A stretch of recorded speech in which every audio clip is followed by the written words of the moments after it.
माझे नाव पंढरीनाथ रंगनाथ देशमुख राहणार चारे. शेतामध्ये गाय बांधली असताना वन्य प्राण्याच्या हल्ल्यामध्ये गायीचा मृत्यू झालेला आहे. हिच्या शेजारी हिचं बारकं वासरू पण होतं. एक 8-9 महिन्याचं वासरू होतं गायचं. वासरू पण गायब आहे. वासराचा भरपूर शोध घेतला पण वासरू काय कुठं सापडलेलं नाही. गायीचा जागीच मृत्यू झालेला आहे आणि वासराचा पण भरपूर आम्ही सगळ्या लोकांनी शोध घेतला परंतु वासरू काय कुठं सापडलं नाही.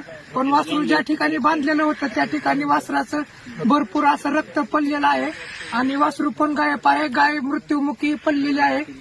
घटना कधी झाली सर? घटना कमीत कमी 7:30-8च्या आधीच झालेली आहे. 7 आणि 8च्या मध्ये, कारण आम्ही 7 वाजेपर्यंत तिथंच कांदा लावित होता. 7 आणि 8 या एका तासामध्येची घटना घडलेली आहे. मी 8-8:15च्या दरम्यान मोटर चालू करायला गाय विहिरीपाशीच बांधलेली होती. 8 वाजता रानातली लाईट येते त्याच्यामुळे मोटर चालू करायला विहिरीपाशी आल्यानंतर मी बघितलं तर गाय ही मृत्यूमुखी पडलेली होती आणि वासरू त्याच ठिकाणी बांधलेलं होतं. पण वासराचा पण भरपूर शोध घेतला पण वासरू काय कुठं सापडलं नाही. याच्यामध्ये माझं कमीत कमी 1 लाख रुपयाचं नुकसान झालेलं आहे, वासरू आणि गाय दोन्ही मिळून.